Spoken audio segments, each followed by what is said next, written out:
हरि ओम।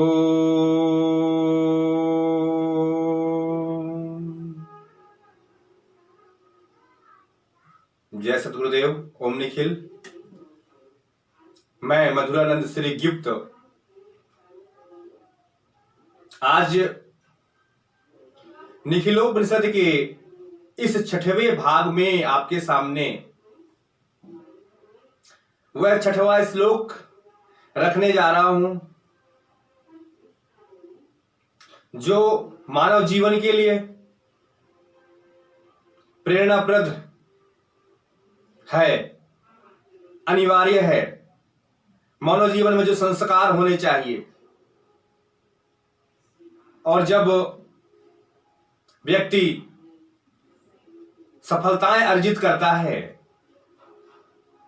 और उन सफलताओं के पीछे किसी भी महापुरुष का, व्यक्ति विशेष का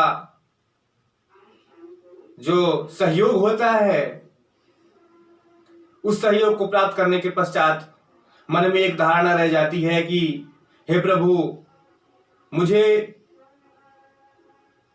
हर जन्म में, हर समय में, हर बार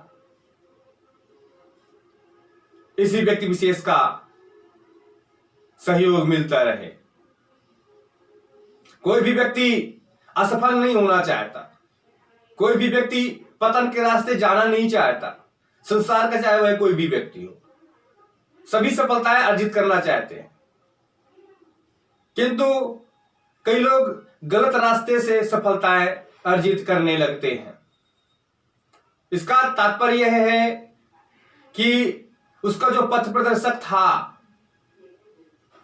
वह उसे गलत रास्ते पर ले गया। कबीरदास जी ने एक दोहा कहा है कि जाका गुरु भी अंधला, चेला खरा निरंध, अंधे अंधे ठेलिया दोनों को पड़ंत। वह गुरु ही पूर्ण नहीं है, वह पथ प्रदर्शक ही पूर्ण नहीं है, और गलत रास्ते पे ले जाकर के पूरी जिंदगी बर्बाद कर देता है। लोग अपनी जिंदगी बर्बाद कर लेते हैं। आता है जो व्यक्ति जिस रास्ते पर चलता है, सफल होता है, उसी के बताए हुए मार्ग पर हमें आगे बढ़ना चाहिए। जैसे कोई संगीत सीखने वाला व्यक्ति हो तो किसी संगीतज्ञ के पास जाकर के ही संगीत सीखे। और यह तो एक उदाहरण है। कोई कृषक का काम सीखना चाहता है तो किसी किसान के पास जाकर के समझ सकता है कि जुताई कैसे की जाती है, बुवाई कैसे की जाती है, कितना समय लगता है। तो इस उदाहरण को हमें समझना है। हम जिससे जुड़े वह कोई सामान्य व्यक्ति नहीं है, महापुरुष है, और उस महापुरुष में इतनी सामर्थ्यता है कि वह हमें सभी क्षेत्रों में आगे बढ़ा सकता है। इसलिए जो भी व्यक्ति हमारे परम पूज्य आराध्य गुरुदेव से जुड़ते हैं, दीक्षित होते हैं, तो यही प्रार्थना करते हैं, और करना भी चाहिए। मन में भावना होनी चाहिए अपने सहयोगियों को, अपने सहपाठियों को, अपने परिवार को और अपने समाज को ऐसे गुरु के शरण में ले जाना उसका कर्तव्य है। उसे करना चाहिए और उसकी महत्ता उस प्रकार से लोगों के सामने रखें जिस प्रकार से लोग समझना चाहते हैं। यह जो श्लोक यही भाव देता है। मैं इस श्लोक को मूल रूप से पढ़ रहा हूं, आप इसकी महत्ता समझें। ब्रह्मा स्वरूपम गुरुवर्षदाहम निखिलेश्वरोऽयं शिष्यत्वधारय शिष्योर्य चिन्त्य गुरोर्विचारणः मम जीवनेशः पालये क्रियान्वयी। हे सद्गुरुदेव, आप तो निखिलेश्वर हैं। संपूर्ण संसार जिसमें समाया हुआ है, उसके संरक्षक, उसके संचालक आप हैं। और मैंने आपको अपना गुरु धारण किया, आपको अपना गुरु बनाया, आपने मुझे अपना शिष्य बनाया। और जब मैं आपका शिष्य बन गया तो मुझे एक अनुभूति होती है, जिधर जाता हूं सफलता ही सफलता मिलती है, सम्मान ही सम्मान प्राप्त होता है।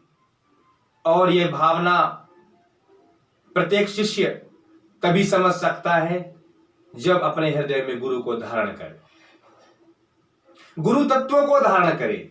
गुरु के शरीर को धारण नहीं करना। जैसा कि मैंने पिछले दिन भी बताया कि गुरु हाड़ मांस का पुतला नहीं है। वह जो गुरु तत्व है, वह ज्ञान तत्व है। उस तत्व को जागृत करके हृदय में धारण करना, निखिलेश्वर को धारण करना है। मैं आपको धारण कर सका, मेरे रोम रोम में, मेरे हृदय में, मेरे रक्त कण कण में आपका स्थापन है। यह बहुत उच्च कोटि की क्रिया है। आपने मुझे शिष्य बनाया, तभी तो मैं आपको धारण कर सका। मुझे गर्व है कि मैंने आपकी शरण ली। आप स्वयं ब्रह्म हैं। हमारी एक एक कर्म को आप सदैव देखते हैं और उस प्रकार से हमें उस कर्म का फल प्रदान करते हैं। फिर भी हम मूढ़ हैं, अज्ञानी हैं, और इतना जानते हुए भी हमारे रक्त में विकार है कि हम आपकी उस महत्ता को भूल जाते हैं, आपकी महानता को भूल जाते हैं, आपकी शक्ति को भूल जाते हैं, अपनी शक्ति को भूल जाते हैं। और इधर उधर भटकते हैं। हे प्रभु, जब आप ही हमारे जीवन के पालन करता है तो फिर मैं कहां कहां सिर पटकूं, कौन कौन से पत्थर में अपने सिर को पटकूं, कौन से तीर्थों में मैं जाऊं, कौन से नदियों में मैं अवगाहन करूं। फिर मुझे तीर्थों में जाने से क्या मिलेगा, उन पवित्र नदियों में स्नान करने से क्या मिलेगा, देवी देवताओं की पूजा करने से क्या मिलेगा, जब संपूर्ण देवी देवता, संपूर्ण तीर्थ, संपूर्ण पवित्र नदियां आपके चरणों में हैं। तो मुझे फिर अलग अलग देवी और देवताओं की पूजा करने का, साधना करने का अस्तित्व ही नहीं रह जाता। और मैं तो आपके श्री चरणों को ही देखना चाहता हूं, आपको ही पाना चाहता हूं। हर जन्म में, हर जीवन में आप मेरे गुरु बने, आप मुझे अच्छे रास्ते पे गतिशील करें, ऐसी भावना मेरी है। मैं आपको बार बार नमस्कार करता हूं, कोटि कोटि नमन करता हूं कि हे गुरुदेव, आप मेरा पालन करें, आप मुझे क्रिया दें।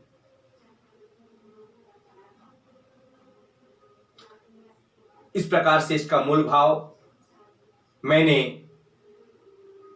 बतलाया, और यही तो मैं आपको कहना चाहता हूं। आप अलग अलग उपनिषद, अलग अलग ग्रंथ, अलग अलग वेद पुराण शास्त्र नहीं पढ़ सकते, समय नहीं है आपके पास। सिर्फ जीवन में एक बार, केवल एक बार निखिलोपनिषद को धारण करिए। निखिलोपनिषद के एक एक श्लोक, एक एक ग्रंथों का निचोड़ है। और कई जगह पर तो एक श्लोक 10-10, 20-20 ग्रंथों का निचोड़ रख दिया। जो भाव इस 6वें श्लोक में है, संपूर्ण दुर्लभोपनिषद, शिष्योपनिषद, कठोपनिषद का सार इस 6वें श्लोक पे वर्णित है। इतना महत्वपूर्ण शब्द। एक बात कहना चाहूंगा, व्यक्ति जन्म लेता है, जीवन जीता है और परोपकार करता है, कर्म करता है, पेट पालने के लिए कई प्रकार से कर्म करता है, अच्छे बुरे कर्म करता है। क्यों? जीवन तो 2 रोटी में ही गुजर सकता है। एक गरीब को देख लें, एक अमीर को देख लें, पेट में तो वही 4 रोटियां ही जानी है, वही लीटर बस पानी ही पीना है, रोटियां तो गरीब भी खा लेता है। तो फिर जब जीने के लिए साधन है तो फिर हमें इतना परेशान होने की आवश्यकता क्या है कि मेरे घर हो, एसी में मैं शयन करूं, एसी वाला घर हो, घर में पुट्टी होनी चाहिए, घर में पेंट होना चाहिए, 4 गाड़ियां होनी चाहिए, बंगले होने चाहिए, मेरे आगे पीछे लोग घूमे। क्यों? समझ रहे हैं क्यों?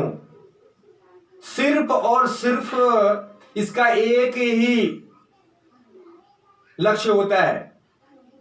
व्यक्ति नहीं जानता मेरा लक्ष्य क्या है।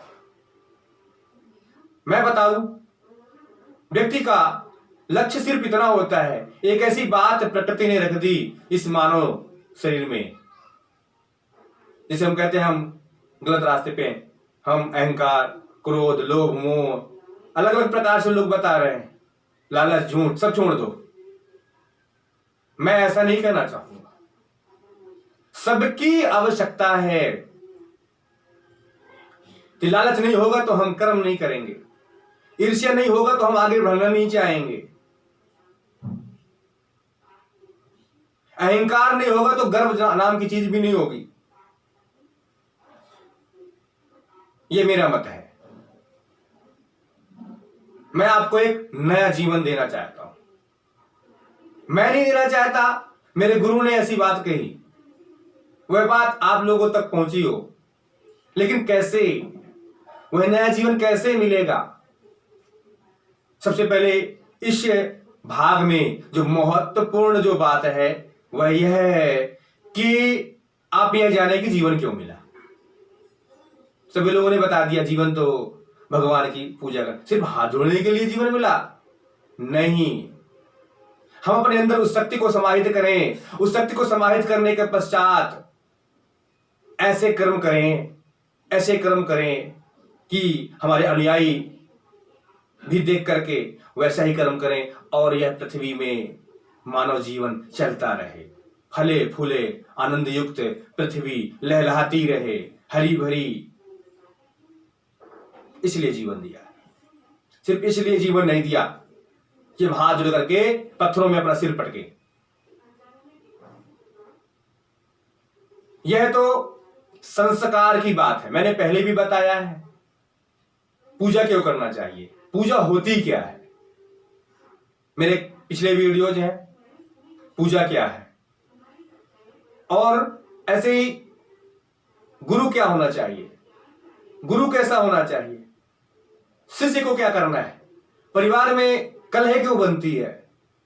कलह नाम की वीडियो आपको पंचमेली चैनल में सर्च करने पे मिल जाएगी। 2 भागों में कलह नाम की वीडियो है। उस वीडियो को आपके आधे घंटे का वह जो वक्त है पूरे जीवन को बदल देगा। आपको बार बार सुनना है, परिवार में सुनाना है, समझना पड़ेगा। और जो मैंने यहां पर जो बात बतलाई, जो मूल तथ्य से हटकर के जो बात बतलाई वह भी महत्वपूर्ण है, लेकिन इस वीडियो का महत्वपूर्ण तथ्य यह है कि व्यक्ति क्यों जन्मता है, जन्म क्यों लेता है, जन्म लेने के पश्चात मकसद क्या होता है। तो व्यक्ति का मेन जो मकसद है वह सम्मान प्राप्त करना है, उसकी इज्जत होनी चाहिए। आप देखिए अपने जीवन में बात सत्य है कि नहीं, इज्जत होनी चाहिए। और उस सम्मान को प्राप्त करने के लिए बोलते मेरे तो मित्र हैं, मेरे मित्र के पास तो 4 गाड़ियां हैं, 2 बंगले हैं, मेरे पास तो एक ही बंगला है। मेरे पास 3 बंगले होने चाहिए, 5 गाड़ियां होनी चाहिए, तब मेरा सम्मान उससे उठ करके होगा। बस यही करते रहते हैं। फिर 5 हुएंगे तो दूसरे मित्र ने सोचा तो 6 कर लिया, 10 कर। अरे मतलब क्या है? जीवन में अपने अध्यात्म पथ को भी आगे बढ़ाना है, समझना है, अपने परिवार को भी देखना है। आप तो अपने जीवन में 10 गाड़ियां रख लिए पर आपके बालकों को वह संस्कार नहीं दे पाए, वह शिक्षा नहीं दे पाए, आपने टाइम ही नहीं दिया अपने बालकों को। तो ऐसे जगह पे रखा कि संस्कार नामी कोई चीज ही नहीं, तो फिर आपका जीवन क्या है? सम्मान।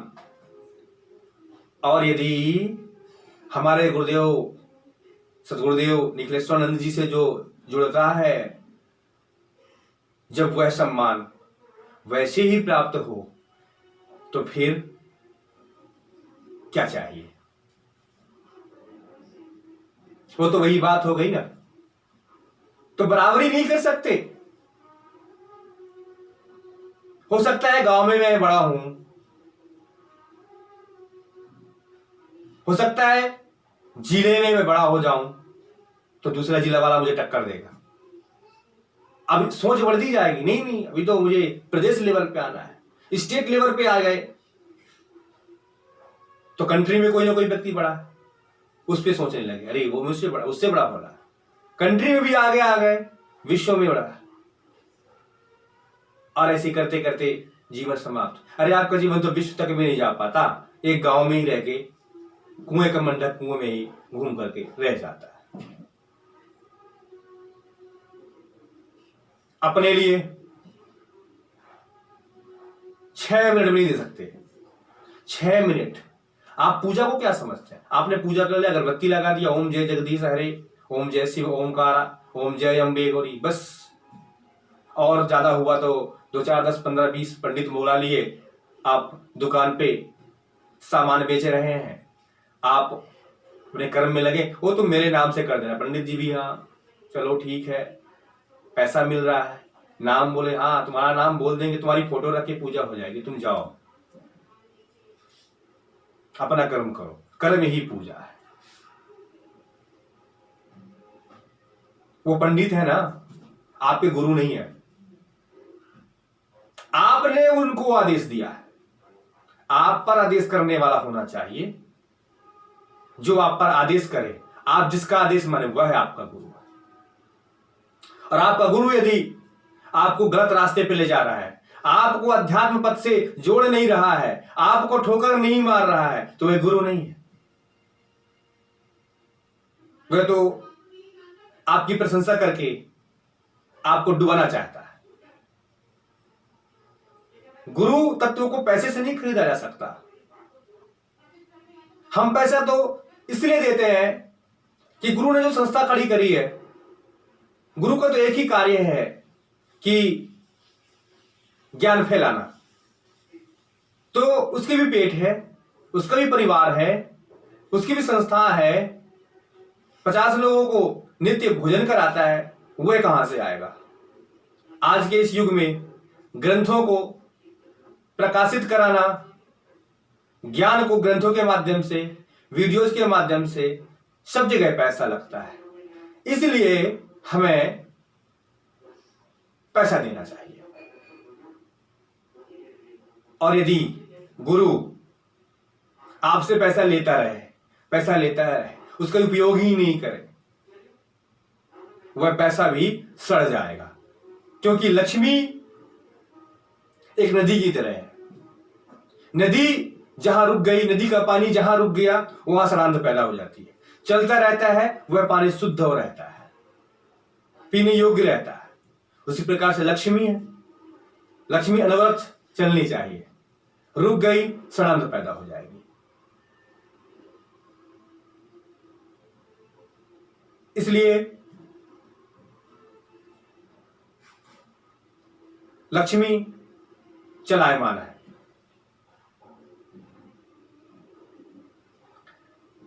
चलिए, आज इस वीडियो पे मैंने काफी बात कर दी। दीपावली का त्योहार नजदीक में है, इसलिए माँ लक्ष्मी की याद आ गई। आपको दीपावली विशेष पूजन जो मैंने निखिल सहस्त्र नाम से जो साधना निकाली है उसे अपलोड की है। उसमें तो 3 दिनों का पूजन करने का जो समय बतलाया है। आप यदि अपने जीवन में एक दिन भी समय दे सकें, जो गुरु से दीक्षित है, वो जो नहीं है, यदि उन्होंने वीडियो देखी है तो ये समझ लीजिए कि वह वीडियो उस परम ब्रह्म जिसे भी आप मानते हैं उसने आपके पास भेजी है, क्योंकि पता नहीं आपके पास कैसे आ गई, यह मैं नहीं जानता, लेकिन वह परम ब्रह्म आपको वो चीज देना चाहता है, आपको ग्रहण करना है। यही आज कहना है। इसी 6वें भाग पे मैं विदा लेता हूं। ओम निखिल, जय सतगुरुदेव।